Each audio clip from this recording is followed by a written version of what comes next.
Bismillahirrahmanirrahim. Assalamualaikum warahmatullahi wabarakatuh. Yang terhormat Bapak Muhammad Irsyad MPDI selaku dosen pengampu mata kuliah kurikulum AUD dan teman-teman yang berbahagia. Bismillahirrahmanirrahim. Baik, di sini saya akan menjelaskan 3 pembahasan. Yang pertama adalah jenis-jenis model pembelajaran AUD, yang kedua adalah prinsip-prinsip dalam pemilihan tema, kemudian yang terakhir yaitu cara membuat mapping tema. Baik, yang pertama yaitu jenis-jenis model pembelajaran AUD. Nah, di sini saya akan menjelaskan sedikit terkait jenis-jenis model pembelajaran AUD. Nah, ada beberapa pembelajaran yang dilaksanakan di pendidikan anak usia dini, di antaranya model pembelajaran klasikal, model pembelajaran kelompok, model pembelajaran berdasarkan sudut-sudut kegiatan, kemudian yang terakhir model pembelajaran area dan model pembelajaran berdasarkan sentra. Nah, model pembelajaran klasikal adalah pola pembelajaran di mana dalam waktu yang sama kegiatan dilakukan oleh seluruh anak dalam satu kelas atau secara klasikal. Model pembelajaran ini merupakan model yang paling awal digunakan di pendidikan prasekolah dengan sarana pembelajaran yang pada umumnya sangat terbatas serta kurang memperhatikan minat individu anak. Seiring dengan perkembangannya teori dan perkembangan model pembelajaran, model ini banyak ditinggalkan. Untuk model pembelajaran yang kedua yaitu ada model pembelajaran kelompok. Nah, dalam model pembelajaran berdasarkan kelompok dengan kegiatan pengamanan adalah pola pembelajaran di mana anak-anak dibagi menjadi beberapa kelompok. Misalnya ada 3 kelompok dan masing-masing kelompok melakukan kegiatan yang berbeda-beda. Dalam satu pertemuan, anak harus menyelesaikan 2-3 kegiatan dalam kelompok secara bergantian. Apabila dalam pergantian kelompok terdapat anak-anak yang sudah menyelesaikan tugasnya lebih cepat daripada temannya, maka anak tersebut dapat meneruskan kegiatan lain sejauh di kelompok lain tersedia tempat. Namun, apabila tidak tersedia tempat, maka anak tersebut dapat bermain pada tempat tertentu di dalam kelas yang telah disediakan guru yang disebut dengan kegiatan pengaman. Nah, pada kegiatan pengaman sebaiknya disediakan alat-alat yang lebih bervariasi dan sering diganti disesuaikan dengan tema atau subtema yang dibahas. Kemudian yang ketiga ada pembelajaran sudut. Nah, kegiatan belajar mengajar dengan sudut model pembelajaran berdasarkan sudut-sudut kegiatan menggunakan langkah-langkah pembelajaran hampir sama dengan model pembelajaran area. Hanya sudut-sudut kegiatan merupakan pusat kegiatan berdasarkan minat anak. Alat-alat yang disediakan pada sudut-sudut kegiatan selayaknya lebih bervariasi dan sering diganti, disesuaikan dengan tema atau subtema yang dibahas. Kemudian selanjutnya yaitu model pembelajaran area.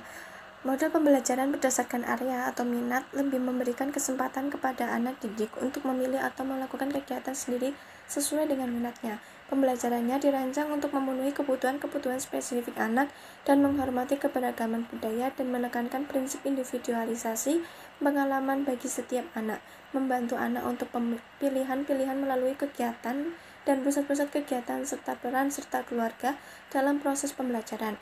Sistem sambil bermain atau bermain seraya belajar artinya aspek pelajaran dikemas dalam bentuk permainan sehingga anak-anak belajar dengan cara bermain. Anak-anak didik bermain sesuai dengan minat masing-masing. Mereka berhak memilih area mana yang akan dilakukan olehnya dari minimal 4 area yang disesuaikan oleh guru dalam setiap harinya. Meskipun anak didik berhak memilih, tetapi mereka diharapkan menyelesaikan semua area yang disiapkan oleh guru. Kemudian model sentra. Perkembangan terakhir tentang model pembelajaran di PAUD adalah model pembelajaran berdasarkan sentra yang mempunyai ciri utama yaitu pemberian pijakan untuk membangun konsep aturan, ide, dan pengetahuan anak serta konsep densitas dan intensitas bermain.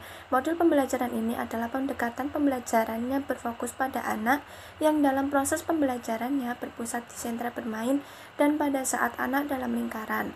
Pada umumnya, pijakan atau dukungan dalam model ini untuk mendukung perkembangan anak yaitu pijakan setelah bermain.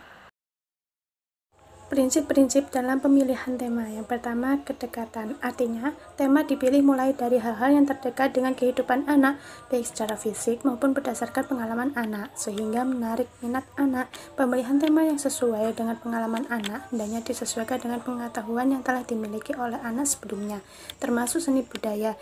Tema yang dekat dengan kehidupan keseharian anak, gagasannya dapat diambil dari lingkungan sekitar. Kemudian yang kedua yaitu kesederhanaan, artinya tema yang dipilih yang sudah dikenal anak agar anak mudah memahami pokok bahasan dan dapat menggali lebih banyak pengalamannya. Prinsip kesederhanaan berarti memilih atau mengembangkan tema diselaraskan dengan perkembangan anak. Tema yang dipilih juga memungkinkan untuk dapat dipelajari oleh anak secara optimal. Kemudian yang ketiga yaitu kemenarikan. Artinya, tema yang dipilih harus mempertimbangkan minat anak. Agar guru mengetahui bahwa tema menarik bagi anak, maka bisa dilakukan identifikasi awal, misalnya dengan membaca bahasa tubuh anak, kesukaan anak, kegiatan yang disenangi anak, dan lain-lain.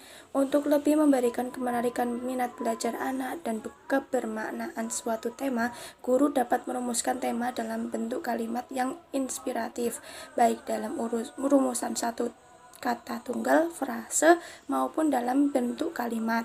Dalam pemilihan tema yang menarik bagi anak, guru dapat melakukan pengamatan terhadap hal-hal yang dekat dengan anak, baik secara fisik maupun pengalaman anak. Pengamatan terhadap hal-hal yang menarik bagi anak dapat dilakukan oleh guru jauh-jauh hari sebelum guru menyusun perencanaan pembelajaran. Kemudian yang keempat yaitu daya dukung, artinya pemilihan tema disesuaikan dengan kemampuan guru memahami tema dan ketersediaan sarana dan prasarana pembelajaran yang ada di lingkungan sekitar. Pembahasan tema harus didukung ketersediaan sumber belajar, misalnya buku-buku terkait tema, alat permainan edukatif, dan narasumber, petani, nelayan, dan lain-lain. Kemudian yang kelima yaitu keinsidentalan, artinya penetapan tema tetap bersifat fleksibel atau luas. Suatu tema diubah jika terdapat kejadian insidental yang bermakna, maka kejadian tersebut disisipkan ke dalam pembelajaran yang diikuti oleh anak. Misalnya peristiwa banjir yang dialami anak dapat dijadikan tema insidental menggantikan tema yang sudah direncanakan sebelumnya. Cara membuat webbing tema. Jadi membuat webbing tema atau mapping tema itu salah satu teknik dalam mengembangkan tema melalui webbing tema tersebut, atau biasa dikenal dengan jaring laba-laba.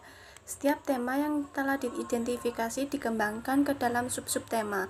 Bahkan sub-sub tema dalam bentuk diagram seperti jaring laba-laba sebagai contoh webbing tema. Sebagai berikut contoh pengembangan tema menjadi subtema.